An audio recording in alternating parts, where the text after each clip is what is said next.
أما بعد فأعوذ بالله من الشيطان الرجيم بسم الله الرحمن الرحيم وعن أبي هريرة قال قال رسول الله صلى الله عليه وسلم يتعاقبون فيكم ملائكة بالليل وملائكة بالنهار ويجتمعون في صلاة الفجر وصلاة العصر ثم يرج الذين يأتوا فيكم فيسألهم بهم وهو أعلم بهم كيف تركتم عبادي فيقولون تركناهم وهم يصلون وآتيناهم وهم يصلون متفق علیہ. آپ فضائل الصلاۃ کے عنوان سے حدیثیں سماعت فرما رہے ہیں. کل میں نے 2 حدیثیں پڑھی تھیں لیکن آج ایک ہی پڑھی. یہ بخاری و مسلم دونوں کا اس پر اتفاق ہے، لیکن یہ یاد رہے کہ جس سنت کی تاکید حضور نے فرمائی تھی وہ بخاری مسلم میں منحصر نہیں ہے. جتنی کتب احادیث ہیں سب حضور کی سنت سے. اس کو یہ بنیادی چیز ہے. کچھ لوگ جو ہے تمام تر سنت کو بخاری مسلم میں منحصر کر دینا چاہتے ہیں. حدیثیں تو لا تعد ولا تحصی ہیں، اعداد و شمار میں نہیں آئیں گے، لیکن جو موجودہ کتب میں حدیثیں موجود ہیں اپنی صحت کے ساتھ وہ سب حضور کی سنت سے ہے. لیکن یہ حدیث ہے بخاری مسلم سے ہی ہے. روایت کرتے ہیں اس کو جناب ابو ہریرہ رضی اللہ تعالیٰ عنہ. کہتے ہیں فرمایا رسول اللہ صلی اللہ علیہ وسلم کہ آگے پیچھے فرشتے آتے جاتے رہتے ہیں.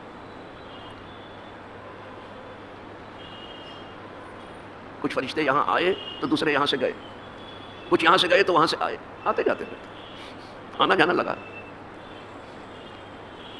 اب یہ اور بات ہے کہ ہم لوگ فرشتوں کو دیکھتے نہیں ہیں، لیکن انبیاء علیہ السلام کو اللہ نے وہ بصیرت عطا فرمائی، وہ نور قلب عطا فرمایا کہ وہ فرشتوں کو دیکھتے ہیں اور ان سے بات چیت کرتے ہیں.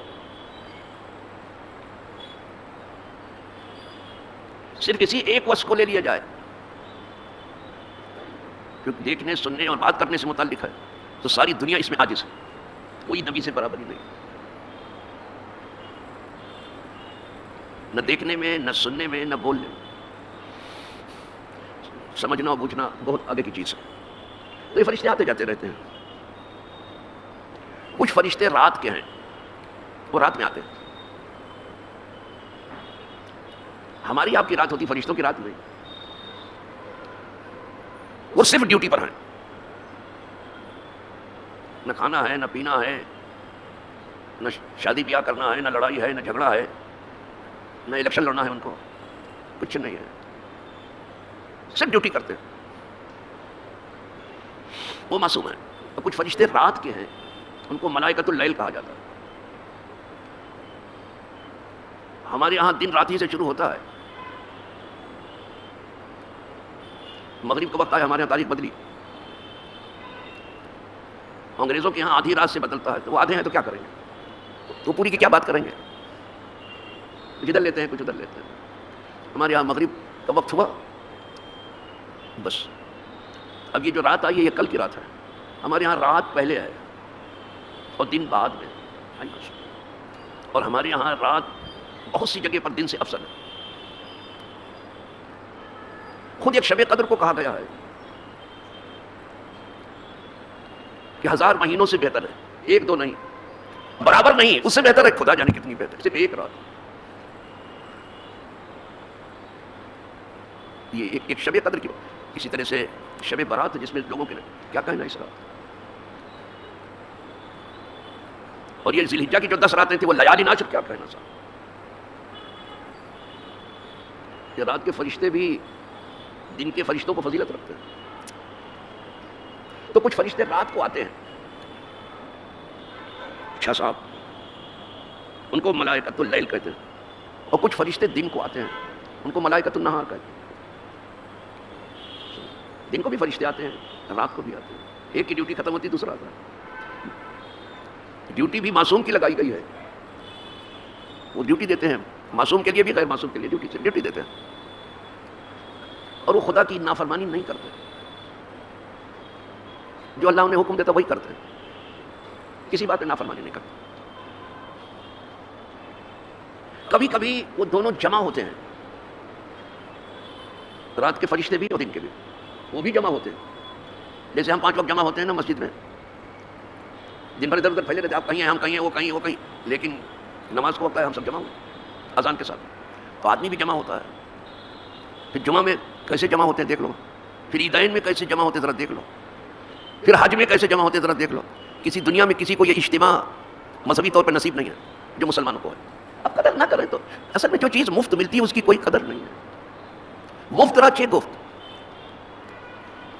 اصل میں اس دین کو مفت لینا چاہتے ہیں لوگ، حالانکہ اس کو جان دے کر کے لوگوں نے حاصل کیا ہے، تو وہ قدر کرتے تھے۔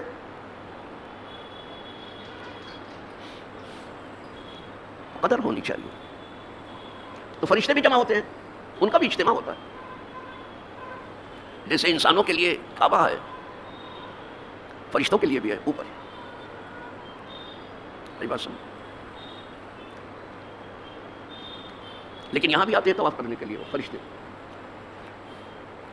تو فرشتے بھی کہیں کہیں جمع ہوتے ہیں، خاص طور سے 2 نمازوں میں آپ کے جمع ہوتے ہیں، جس کا تذکرہ میں کل ہی سے کر رہا ہوں، ایک فجر میں اور ایک عصر میں۔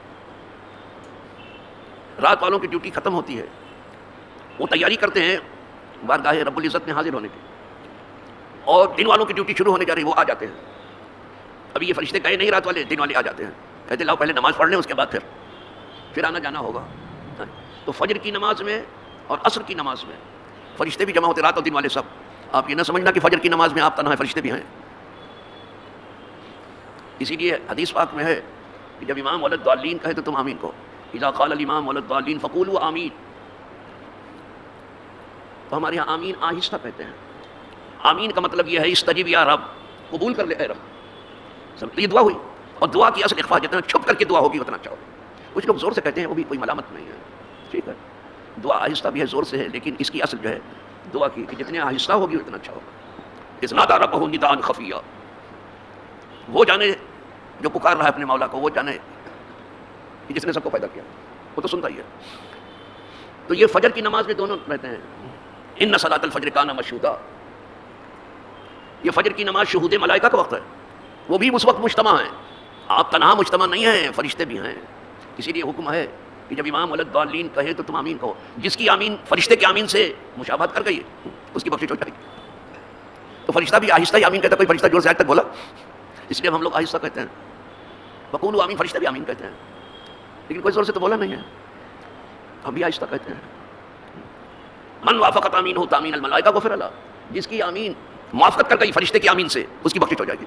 تو آئے تھے نماز پڑھنے، بخشش ہو گئی بابا، فجر کی بات ہے، اسی لیے کچھ سوچ کے سوئے رہتے کہ کہیں بخشش ہو گئی تو کیا کریں گے، تو آپ کا کیا نقصان کیا ہوگا؟ آئی کیوں نہیں فجر میں آپ؟ مجھے یاد نہیں ہے کہ جب تک میرے پاؤں کام کرتے تھے، چاہے گھٹنے کے برابر پانی ہو جب بھی چل جاتا تھا فجر میں، چاہے طوفانی بارش کیوں نہ ہو۔ اور صرف یہاں نہیں کہ میں یہاں امام ہوں، جہاں میں امام نہیں تھا کہیں پروگرام پہ وہاں بھی پہنچ جاتا تھا۔ یہ کیا ضروری کہ ہم میں نماز پڑھاؤں تو ہی، ویسے میں جہاں پہنچ گیا تو فرشتے فجر کی نماز میں رہتے ہیں۔ صرف ایک آمین جو ہے آپ کی اگر موافقت ان سے کر گئی، فرشتوں کی آمین جب وہ کہہ رہے ہیں آپ بھی کہہ رہے ہیں، تو آپ کی مغفرت ہو جائے، خدا کرے ایسے سب کی ہو جائے، اور خدا کرے سب فجر میں پہنچنے لگے۔ اب باقی کیا رہا، مغفرت ہو گئی۔ اسی طرح عصر میں دن والے فرشتے تیاری کرتے ہیں اوپر چڑھنے کی، ان کو کوئی چڑھنے وڑنے میں دشواری تو ہے نہیں، ان کو کوئی پٹرول وٹرول لینا نہیں پڑتا ہے، کچھ اڑتے ہیں فرشتے اپنے بالوں پر اڑتے ہیں۔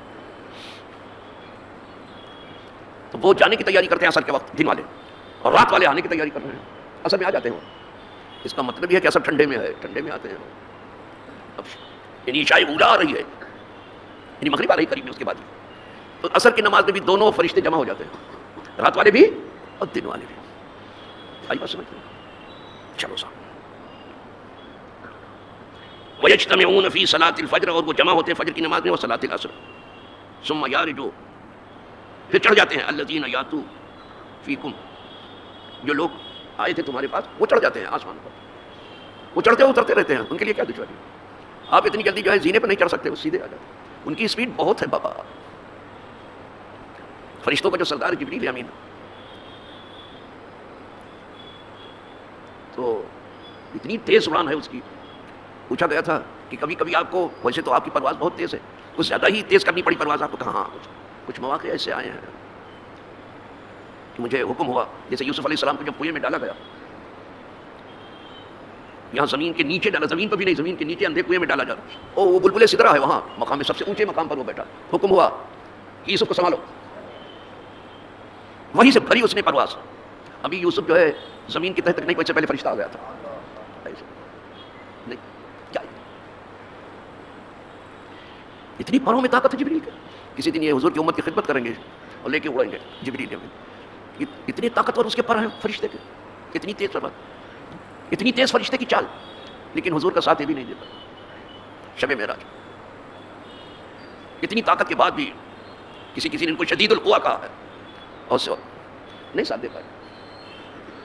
جب مقام سدرہ سے حضور آگے بڑھے تو پھر یہ بھی ساتھ نہیں دے پایا. معراج میں برابر آپ ساتھ تھے،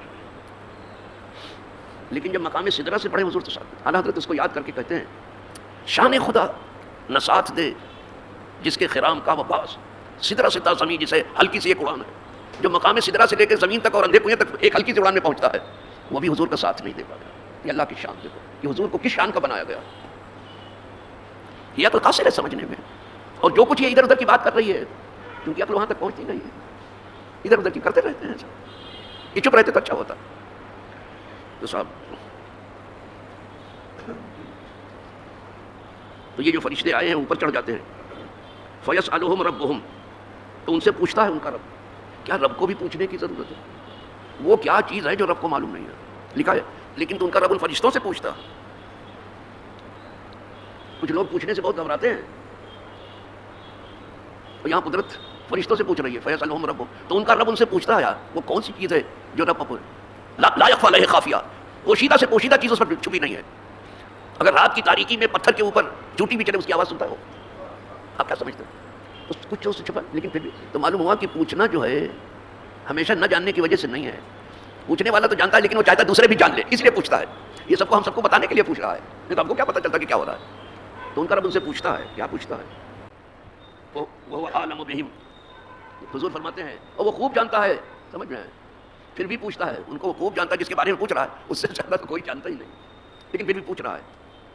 کیف ترکتم عبادی، تم نے کیسے چھوڑا میرے بندے کو، میرے بندوں کو کیسے چھوڑا؟ اب کی جماعی بات فرشتوں سے پوچھتا. جب تم چھوڑ کے زمین سے آسمان پر آئے تو کس حال میں میرے بندوں کو ذرا بتاؤ، کس حال میں چھوڑا؟ فرشتوں سے پوچھ رہا ہے. فیقولون، تو فرشتے کہتے ہیں ترکناہم وہم یصلون، ہم جب انہیں چھوڑ کے آئے وہ نماز پڑھ رہے تھے. نماز پڑھتا ہوا چھوڑ کے آئے وہ نماز پڑھ رہے تھے. یہ فرشتے گواہی دے رہے ہیں کہ ہم ان کو جب چھوڑ کے آئے تو نماز پڑھ رہے تھے. وآتیناہم وہم یصلون، اور جب ہم ان کے پاس آئے تو بھی وہ نماز پڑھ رہے تھے. جب آسمان سے آئے تھے ان کے پاس تب بھی وہ نماز پڑھ رہے تھے، اور جب ان کے پاس سے یہاں آسمانوں پر آئے تب بھی نماز پڑھ رہے تھے. دیکھا، نماز کی گواہی دے رہے ہیں. اس میں ایک راز ہے. جب آدمی کی خلافت کا معاملہ آیا تھا کہ انی جاعل فی الارض خلیفہ، میں زمین میں خلیفہ بنانے والا ہوں. خلیفہ کہتے ہی ہیں نائب کو. جب اصل نہ ہو تب خلیفہ کی ضرورت ہوتی. وہ خلیفہ بنا ہے خلف سے، اس کے معنی ہے پیچھے. جو امام کے پیچھے آئے وہ خلیفہ ہے. تو ہمارے یہاں ہے مسئلہ خلافت اس لیے کہ سب کے امام حضور ہو کر کے آئے. وہ امام الانبیاء ہو کے آئے، امام الرسل ہو کے آئے، سید کائنات ہو کر کے آئے. اب کوئی نبی تو آئے گا نہیں، اب امام نہیں آئے گا. تو جب امام نہیں آئے گا تو خلیفہ آئے گا، اور جو خلیفہ آئے گا حضور کے پیچھے ہوگا. خلیفہ ہمیشہ پیچھے ہوگا. بس تو ہمارے یہاں ہے مسئلہ خلافت. امام تو آ چکا، اب خلافت باقی رہی جسے نبوت کہتے ہیں. اور شیعوں کے ہاں جو ہے خلافت نہیں ہے، امامت ہے. اس لیے 12 امام انہوں نے لگا دیا. بس جس کو اسنا عشر کہتے ہیں، اسنا عشر کے معنی 12. تو امام آگے رہتا پیچھے نہیں رہتا ہے. جس امام کے لیے حضرت خلیل دعا کر رہے ہیں، جس امام کی بشارت حضرت عیسیٰ علیہ السلام دے، جس کی دھوم آنے سے پہلے مچی ہو، اب اس امام کے آگے کون امام آ سکتا ہے؟ جتنے امام آگے پیچھے ہوں گے تو خلیفہ ہوگا. کس طرح سے امام ہوگا؟ امام کے معنی آگے. جس امام کے آگے جبریل امین نہیں ہے، تو آپ اپنے اماموں کو کیا بتانا چاہتے ہو کہ کیا انبیاء سے آگے ہیں؟ وہ 12 امام ہمارے بھی امام ہیں. ایسا نہیں ہے کہ جن کو یہ کہتے ہیں تمام انسانوں کے وہ امام ہیں، سمجھے؟ جس کو یہ 12 امام شیعہ کہتے ہیں ہمارے بھی ہیں. مولا علی سے شروع کرتے ہیں. تو جو 12 امام ان کے یہاں ہیں وہ سب کے امام ہیں، لیکن نہ کوئی امام معصوم ہے نہ کسی نبی سے آگے ہے. آئی بات سمجھو، یہ ہم اہل سنت و جماعت کا عقیدہ ہے. کوئی امام نہ معصوم ہے اور نہ کسی نبی سے آگے. غیر نبی نبی سے آگے نہیں ہو سکتا. انسانیت کے لیے جتنے مقامات و مراتب مقدر تھے اس میں سب سے اونچا درجہ نبوتی. ان کے ہاں امام کبھی کبھی نبی سے آگے بڑھ جاتا ہے. اللہ کی پناہ کیا کریں. تو اصل جھگڑا امامت اور خلافت کا شیعہ سنی میں. یہ امامت کو مانتے ہیں، خلافت کو نہیں. صدیق اکبر کو بھی نہیں مانتے. وہ باتیں اتحاد کی کرتے ہیں. پتہ نہیں کس منہ سے اتفاق کے اتحاد کی بات کرتے ہو. لیکن معاملات کی زندگی میں سب سے لین دین ہے، سب کے ساتھ اٹھنا بیٹھنا ہے، چلنا پھرنا ہے. وہ معاملات کچھ اور ہے. سودا سلوک سب آپ ایک دوسرے سے خرید سکتے ہو، لیکن جہاں تک موالات کا معاملہ ہے، محبت کا، دوستی کا، وہ کس طرح سے ہو پائے گا بابا؟ ہم کہتے ہیں آپ کہتے ہیں ملی کہ کیسے ہوگا بابا؟ ہم کہتے ہیں خلافت، آپ کہتے ہیں امامت. ہم کہتے ہیں نبی سے کوئی آگے، آپ کہتے ہو سکتے ہیں. ہم کہتے ہیں یہ قرآن اصل ہے، آپ کہتے ہیں امام غائب لیے بیٹھے ہیں. کیا کیسے ہوگا بابا؟ ہم کہتے ہیں امام مہدی ابھی پیدا نہیں ہوئے، ہوں گے. آپ کہتے ہیں پہلے سے ہیں، وہ کسی غار میں چھپے ہوئے ہیں. ان کا عقیدہ بھی غار میں بھی چھپا ہوا ہے. کیا کریں؟ چھپاؤ بھیا. اب اصل میں 12 تک تو امام لے گئے، کہاں تک لے جاتے ہیں؟ کوئی ملے تو نہ، تو پھر رکے وہاں. 12 پر کیوں نہیں، 12,000 پر کیوں نہیں گئے آپ؟ کہیں دکھاؤ گے 12 کی سے 12 پر رک جانے کی بات؟ کہیں نہیں ملے گی آپ کو. کیوں رکے آپ؟ مانتے چلے جاتے. وہ سب ہمارے لیے بھی بہت محترم ہے. جتنے ائمہ اہل بیت ہیں بہت محترم ہے، لیکن ائمہ اہل بیت کی محبت کی آڑ میں خلیفہ کی، حضور کے نائبین کے توہین کرنا، بلکہ تکفیر کرنا، یہ کسی سنی کو گوارا نہیں ہے. اپنا منہ دھو کر کے رکھیے آپ، اور بہت چھپنے کی ضرورت نہیں. سامنے آؤ. تمہاری جو اصل کتابیں وہ کیا کہہ رہی ہیں ذرا دیکھو تو. ان کی کتابیں جو دیکھی پھر پتہ چلے. کسی کے یہاں جھوٹ بولنا ثواب نہیں ہے. جھوٹ بولنا سب سے بڑا پاپ ان کے یہاں ہے، تقیہ جس کو کہتے ہیں. اب کسی کو ہی چھوڑیں، اپنے معاملہ ٹھیک کرو بابا، بھول جاؤ سب.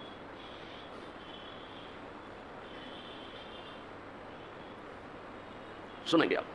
تو یہ جو فرشتوں سے اللہ پاک پوچھے گا کہ کس حال میں چھوڑا تم نے ہمارے بندوں کو، تو کہیں گے مولا ہم جب گئے تھے نا تو وہ نماز پڑھ رہے تھے، اور جو آئے تو نماز پڑھ رہے تھے. یہ اس لیے کہ جب خلافت کا مسئلہ آیا تو یہ فرشتے یہ تو سمجھ گئے یہ بہت اونچا مرتبہ ہے. خلافت یہ تو سمجھ میں آیا ان کے، بہت اونچا مرتبہ ہے. لیکن یہ سمجھ میں نہیں آیا کہ انسان خلیفہ ہوگا. بس یہ سمجھ میں نہیں آیا. تو متعلمانہ انداز میں اپنے مولا سے پوچھا کہ کیا تو ایسے کو پیدا کرے گا کہ وہ جا کے زمین میں فساد کرے گا اور خون بہائے گا؟